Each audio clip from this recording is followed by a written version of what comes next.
Do you remember the song, There's No One as Irish as Barack Obama? Yes.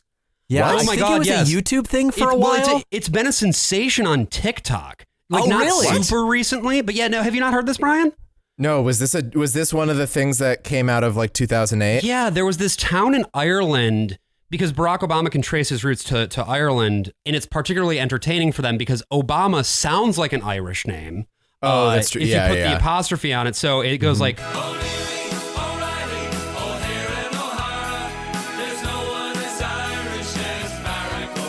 Oh, boy. I remember someone making the joke in Grand Rapids that they could get any Dutch person to vote for him if they just pronounced it Barack Obama. So many possible worlds, but we got this one. So many possible worlds, but we got this one. Welcome to the Worst of All Possible Worlds, the first and only podcast willing to dig into the Dutch heritage of President Barack Obama. I'm the worst of all possible Joshes. I'm the worst of all possible AJs. And I'm the worst of all possible Brians. That's right, it's just your three boys this week. No guests. It's been a while since we've done one of these. We're three men and a baby, and our baby is you, the listener. Oh, hey! Kuchiku. Peekaboo. I hope you don't fall into a giant inferno of fire. I'm just going to push a button for 4 hours to make sure that doesn't happen, because we played the Stanley Parable, baby! We did. That is a masterpiece of sound design, Oh, that it's whole so sequence. good. Oh, it's a nightmare. We have so much to dig into. We do. But I think we should probably start, first of all, with our experience with this game.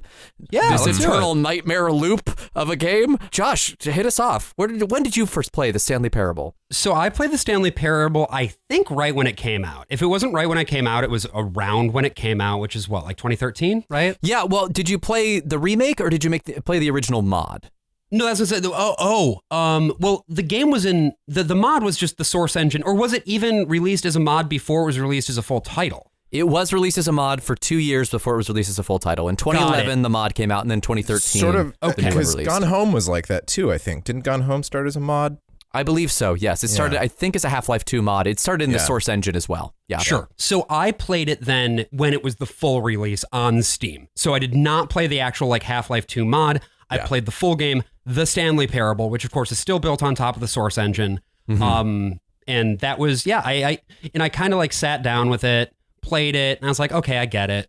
And put it away. That was my experience with the Stanley Parable. Wait, so you got one ending? I got like two endings, and I was like, okay. I get it. Left and right. That's it.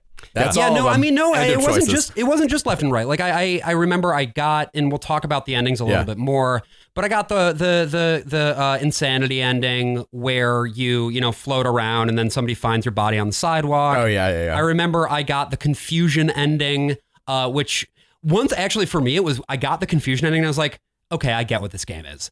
Because the confusion ending has the most things in it. Exactly. Yeah. And what's really funny is I had my fiance play this for the first time leading up to this podcast, so I could see what a non-gamer would respond to the Stanley Parable, like how they would, react to its various idiosyncrasies. And the first ending they got was the confusion ending. Yes. And they were like, what the fuck is happening? And I was like, that's fair. That's a bad first ending to get of this game. My first time playing it, I'm pretty sure my impulse was just like, do a couple of wrong things, but for the most part, just follow the narration.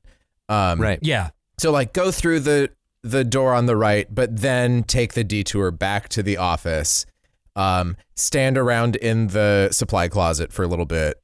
Yeah. Did you play it when it came out as well, or?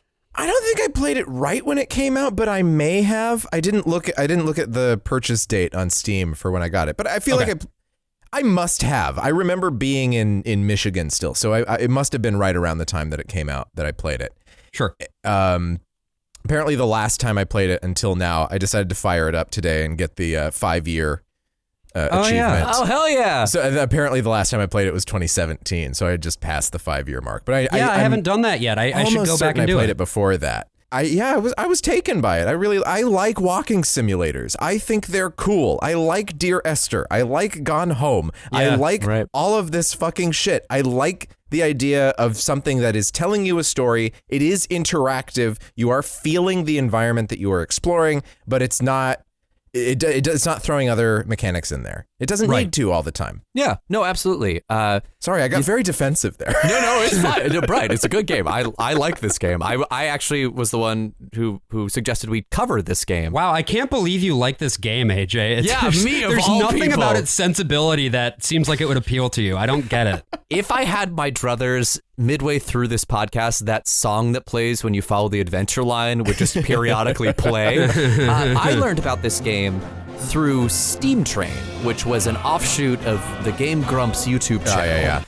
And Galactic Cafe at the time, which would eventually go on to become Crows, the developing company behind Stanley Parable, made a demo for Steam Train specifically that talked to them. The narrator spoke to them. The Game Grumps, Yeah, spoke to them specifically. It was for Dan and Ross. Right. Incorporated like inside jokes from the channel into the narration. It was extremely effective. What was it about that demo that you think made it so effective specifically?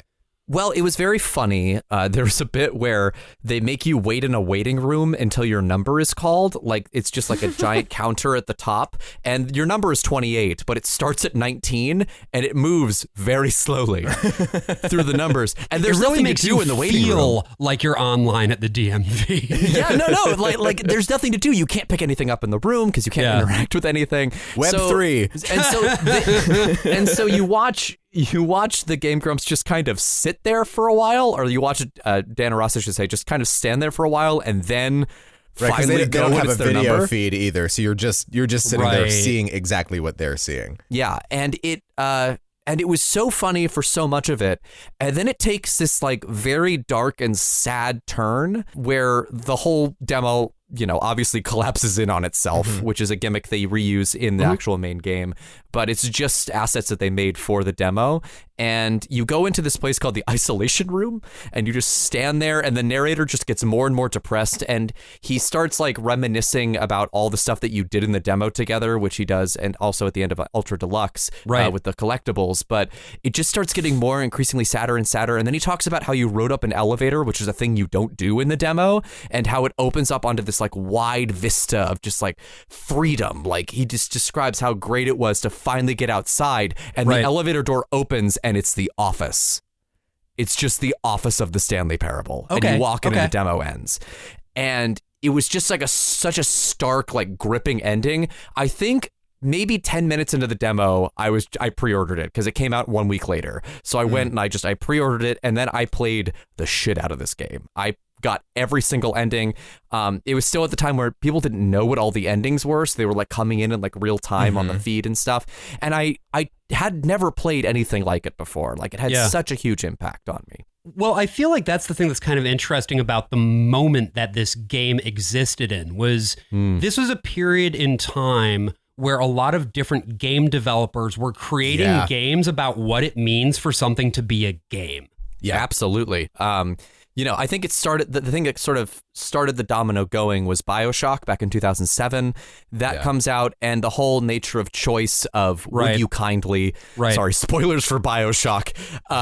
If you haven't played it at this point and you're listening to the Stanley Parable episode, I do wonder. Go play BioShock. It's fine. It's not a real immersive sim in the vein of a game such as Thief or Thief 2, but it's fine. No, but the point is that it's not immersive because the point is you don't have any control, Josh. That's the point of the game. I know. Another game that came out around the same time, right? Portal. Portal doesn't even give you the different choices, but it still has a Shodan-like figure who gives you commands and rags on you a bit, has some fun with you, gets a little meta every now and then before you see her off into that good night. And then, things like Braid start coming out, right? Where it's like, what if Super Mario, but you're an asshole?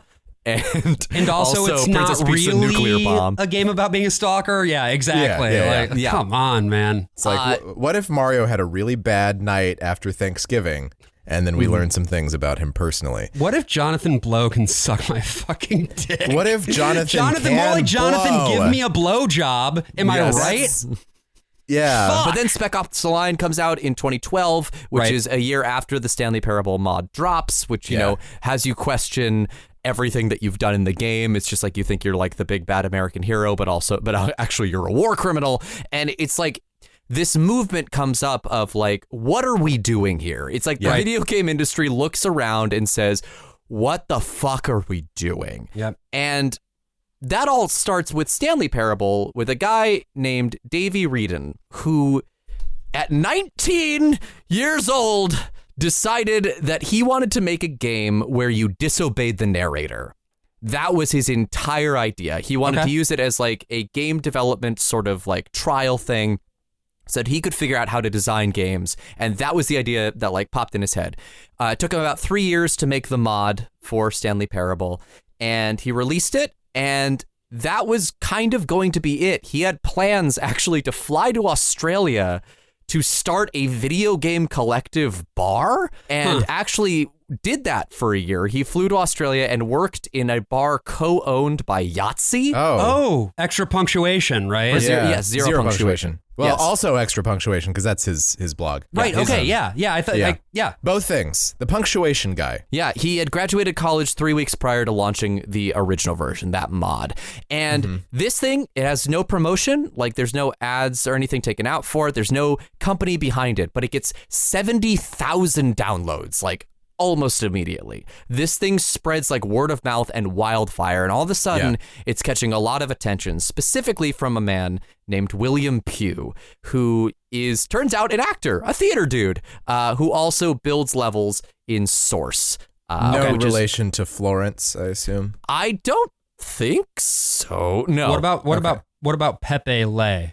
Oh, that's a good point. So William Pugh comes on board, and he brings with him the level design like pizzazz, basically, and zhuzhes this thing up enough that they, like, over the course of 2 years, remake the Stanley Parable. And everything that couldn't have been included in the mod is then put into the 2013 remake, and that's the one that was released to Steam and exploded and became a huge, huge deal in the video game world. This came out at just like the right time. This was just the point where you could get a lot of attention for an independent game like this. They were right in the correct lane. They made this game. It's very funny.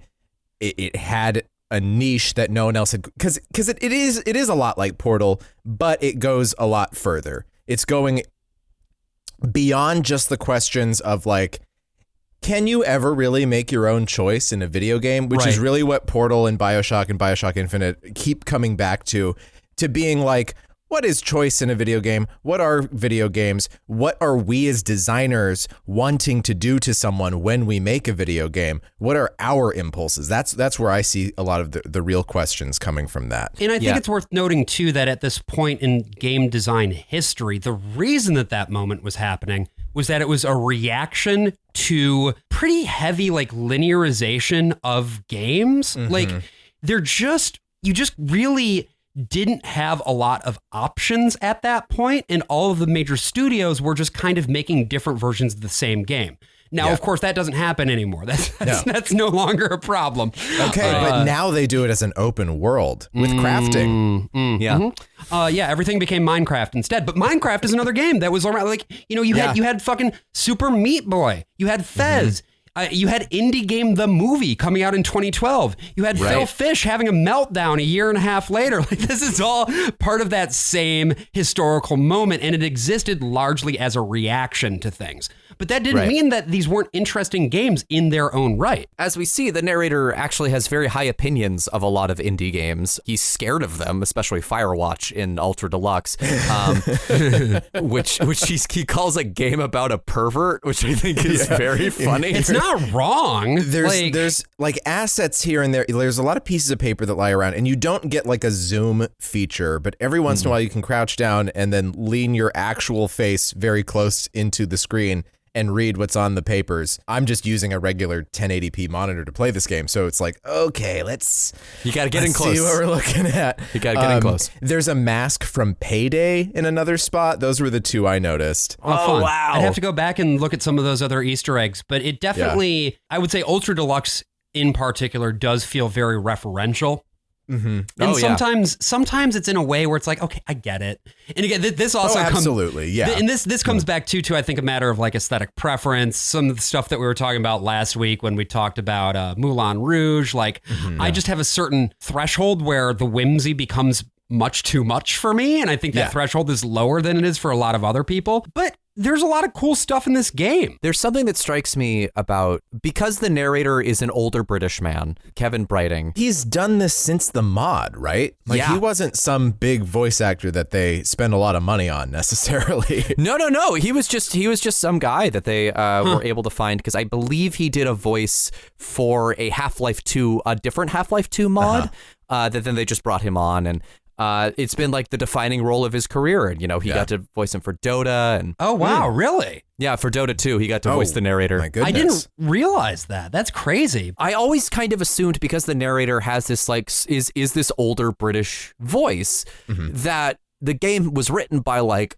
older British men. It has that sensibility, doesn't it? It does, but the guy was 25. Yeah, there is something about like when you play comedic PC games from the 80s and 90s. Yeah, it's got that like Infocom feel to it, doesn't it? These are older guys who read a lot of Douglas Adams. Yep. Yeah. And this is their thing. This or is again, in the case of they've been Hitchhiker's Guide, it's literally Douglas Adams. It's Douglas Adams himself, yeah. But like even like games like 3 and 3, it's still that same sort of like, okay, we get it. You can also look to examples of games like, say, the early LucasArts adventures, which were, again, I think young men writing in that register of like dads, right? Yeah. Like cheesy dad humor a little bit. A great example of that very type of wit is like literally the first thing that you're presented with when you start playing the game. You get this narrative about how this is the story of Stanley. We learned that he's employee 42. 427. Sorry, 427. He's not 42. That's Hitchhiker's Guide. Yeah. And he suddenly, like he sits in his cubicle all day and he just types in commands. And one day he suddenly stops receiving orders. What's going on? And at that point, you take control of Stanley. And this is where the choices begin. Yeah. Your first choice is you can literally choose whether or not you want to exit your cubicle. If you shut the door, the game is over. Yeah. And the narrator's like, well, there could have been so much things you could have done out there, but I guess not. End of story. Like at first what you're seeing in this game is it's like, oh, this is going to be kind of riffing on like 50s stuff. This is going to be like office culture, things like that. Stanley is a guy whose job is just words appear on a screen that say press the K key for 60 seconds, and he does that. And then it's like press the V key for 20 seconds, and he does that. It's very similar to the work that the characters do in Severance, yes. TV show Severance, where it's like, you don't know what you're doing. You're just sitting in front of a screen finding the scary number, right? Hey, Josh, funny you should mention that. Guess what Severance says was a main inspiration for their series? Is it the Stanley Parable? It's the Stanley Parable. Yeah. That doesn't surprise me. That's interesting, though. Particularly when the hallways start looping on themselves and the narrator's kind of like biting for time. That shot was explicitly put into the pilot. That's of so Severance cool because that scene is so well constructed and it's very reminiscent. Narrow hallways, running around. It's labyrinthine. That's very cool. So then Stanley he wakes up from his office drudgery. He has a Neo in the Matrix moment. Mr. Anderson himself. Yes. And he heads out into the hallway. No one's there. All of his coworkers were gone. And he makes his way to one room that has two doors. One on the left, one on the right. The one on the left is where the conference room is, where he thinks everyone is. The one on the right is where the employee lounge is, which is a pretty nice place that people might want to be. And this is where, employees. If you know anything about Stanley Parable, it's probably this moment. Because this moment sets the tone for the whole game. You hear the narrator say, he entered the door on his left. And then you can choose whether you enter the door on the left or the door on the right. Yeah. And the thing is, if you do enter the door on the right, if you like absolutely go against the narrator's wishes from the word go, the narrative will keep trying to bring you back to the main narrative. You can sit in the lounge for a while, and there's a bunch of narration that'll come up the longer you sit there. That's like, yes, wow, the lounge. Really great. Really great job, Stan. Eventually, you just run out of dialogue in that lounge. The narrator just stops talking. You leave, and there's a door that can actually take you right back to the narrative if you want. or you could ignore it and continue on into the warehouse where the narrator becomes a little more belligerent. Stanley was terrible at following directions. Yeah. It's incredible he hadn't been fired yet. Yes. By the way, apologies to our British listeners for our attempts No at apologies. a British No apologies. accent. We won the war, bitch. Not Yeah, the good point. second one, but we won the first one. It's not my fault that your fucking queen didn't know how to talk. That's right. Look, is it confusing that we lowered our flags to half-mast when your queen died? Yeah, I'm a little confused. But I didn't lower my flag. I got a longer flagpole, and I know, and Jonathan higher. Blow went to town on it, just slopping down. I keep a flag out to catch Marios, stray Marios. As you try and get back on track with the narrative, there are also other options to start branching out there, and you start getting the sense that, oh shit, there are a lot of endings to this game. Hey there, you are listening to a preview of a premium episode of The Worst of All Possible Worlds. If you'd like to listen to the rest of this, head on over to our Patreon. That's patreon.com/worstofall. And you can listen to not only the rest of this episode, but our entire backlog of premium episodes, bonus episodes, and if you subscribe at the $10 tier, you will get an extra episode of the podcast every single month. Again, that is patreon.com/worstofall. Hope to see you there.